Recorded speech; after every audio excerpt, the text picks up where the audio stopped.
Hello, hello. Hey, hi, hello. Welcome to Kristen Draws, where I, Kristen, draw, and recently, where I, Kristen, read you a bunch of poetry, which is super nerdy and, you know, not cool, so to speak.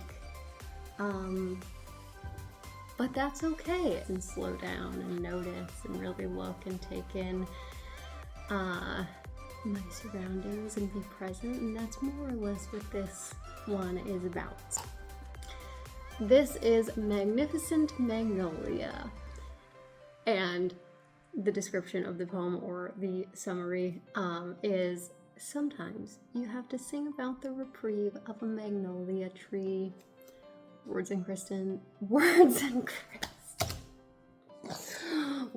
Pictures by Kristen Lango. Yours truly. So, here we go. Giant magnolia tree, moss wraps your branches and leads my eye to your leaves. Strong and sturdy, white flowers, petals, envelop me almost as powerfully as your scent on the first day of May. Marking spring's surprise, you thrive, snatching sunlight, you supply shade. A little slice of heaven away from the craze of fast-paced days. Covering our consciousness like a sheath, just want to sit beneath you always. My magnificent magnolia shades spots like polka dots dotting the space below. You help my presence of mind grow. Creamy petals, soft and as beneficial as nettle, in my tea I sip as I stare at you, magnolia tree, my mind doesn't see. A precious moment made, peaceful sun rays sway and touch me through the spaces between your petals and leaves, magnificent magnolia tree.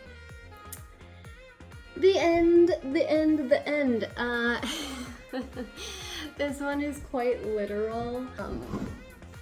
It is, you know, not, I don't feel it's mysterious in any way. It's really just singing the praises of the magnolia trees that very much so make living in the South, I think, special in the springtime, in April and May, when, you know, you see these giant white flowers that are just full bloom. Their petals are like super soft and like creamy and thick, and it's just like, I don't know, I'm always taken aback by it. Like every year when the magnolia trees bloom, it's something that I notice and I just feel like, wow, that's really special. Probably growing up in the north, right? I grew up in Wisconsin, and it's yeah, it's not a thing there. I do not believe we have magnolia trees. And that probably has to do, you know, that's probably the reason in and of itself why I notice it so much, and why I have many times taken a moment to sit beneath a magnolia tree and just kind of observe it and like sit in wonder and awe. And you know, most of them have this like presence, like the leaves are so they're like a hardy leaf. I don't quite know how else to explain it. It's got a weight and a thickness to it, and you know, you sit beneath some of these bigger magnolia trees around the South, and it's just kind of this like, it feels like this trademark of the American South, like the smell, these giant white petals, the little, I think they're called stigmas that fall off of them, that fall off of the main stamen. I'm no botanist. Anyway, it's very much so a hallmark of, you know, the American South. And in April and May, they just bloom in this way that is so stunning, I think. So I hope you've enjoyed this. I'm going to stop rambling about them because that was the point of the poem. For me, writing poetry is also a way to kind of organize, sift through, and sort through my thoughts, right? Like, as you have just heard me ramble about magnolia trees, you're like, okay, Kristen, and the real, I guess, point of poetry for me is to kind of organize those like feelings and just like have my feelings about the magnolia trees be contained in this little container of a poem, right? And like sift through and just articulate my thoughts and feelings and really just like joy and gratitude for things like magnolia trees in a really succinct, specific place, which is again the poem. So hope you've enjoyed this. Now we're gonna work on the next one.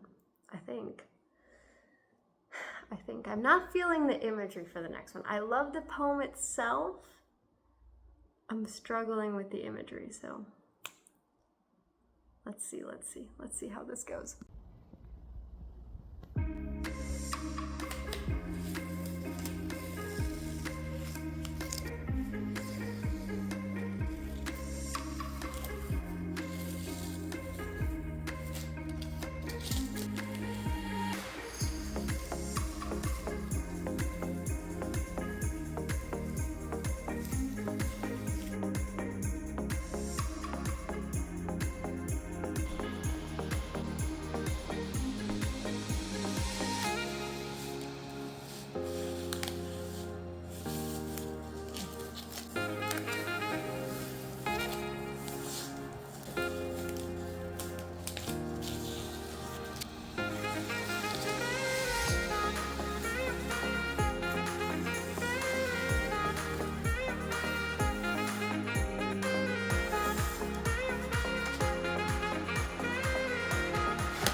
Giving yourself the permission to create the thing you want to make.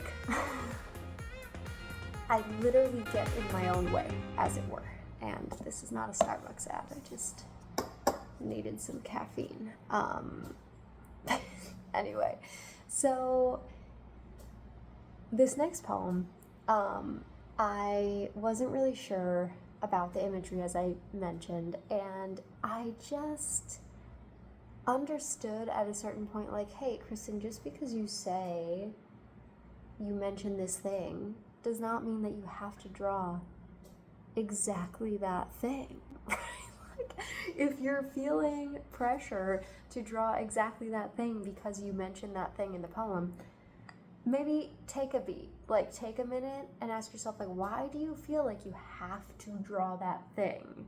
And now suddenly you're not excited about it anymore because you wrote that word. And I think that this is really valuable because it opens up that, like, hey, I'm giving myself permission to draw what I want to draw. And that is what so much of art making is about in the long term, I feel, right? Like at the beginning, you're all excited, you've got like the hype of like, this is a new thing and I'm starting out.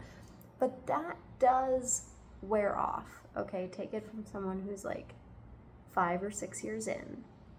That goes away.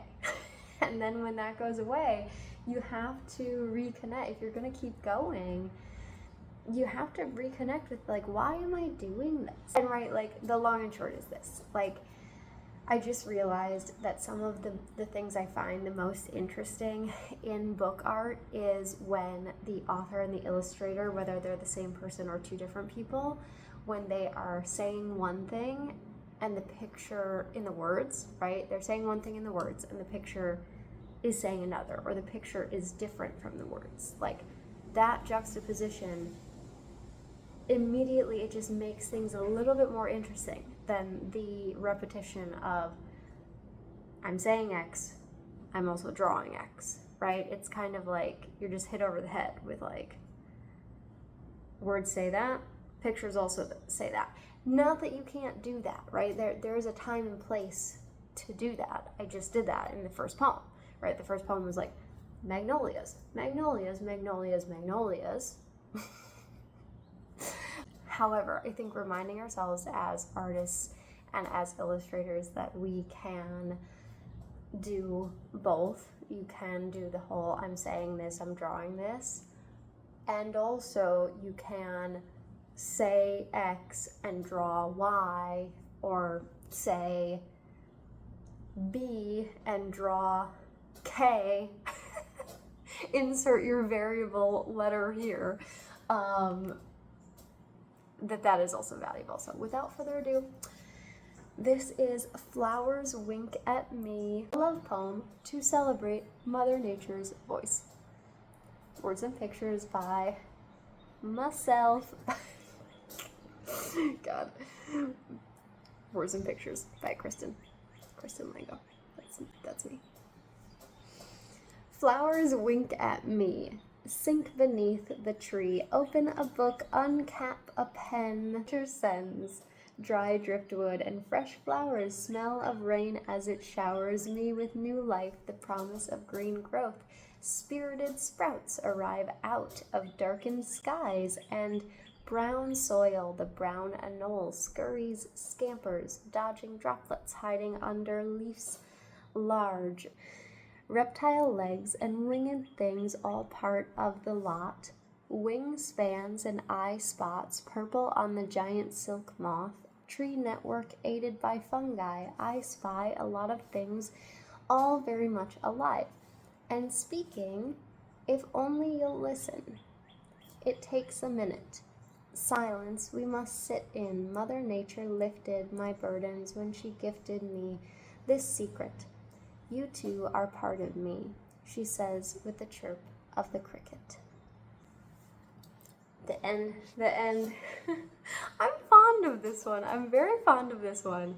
And so, right, you can see in it that I mentioned things like a brown anole, a cricket, what else? Oh, a moth, a very specific moth, the giant silk moth, which, by the way, go look that up. It's fascinating. But I realized, like, I mentioned all these things, and when I was reading the poem and thinking about what I wanted to draw, I was having a really hard time.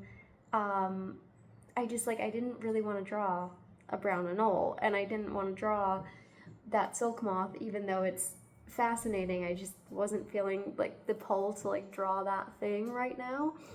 And so, again, you know, this was a moment where I was like, well, just because I say, you know, I mention these specific animals, fungi, insects, like, doesn't mean that that is what has to be on the page, right? Like, because this poem is about listening to nature, getting in touch with nature, and you know, the beauty and the serenity that can come from that. And so just because I, you know, specifically call out this lizard or that flower, like, I don't have to pen myself into a box of, like, drawing that thing, right? Like, you can just draw whatever you feel like drawing that is anyway related to the theme of the poem, right? And that permission really, like, frees me up a lot. And so, you know, I hope that you might find some permission in that as well. And I hope you've enjoyed hearing these poems, and thank you for being here. Thank you for watching this next little vlog on nature and poems and pulling tape, and you know, that's what we did this time, and I think I'm feeling good about it. I'm feeling very good about, like, this being the creative offering that I'm putting out into the world. Nature poems feels like That feels very my lane. So bye. Bye until next time. Bye.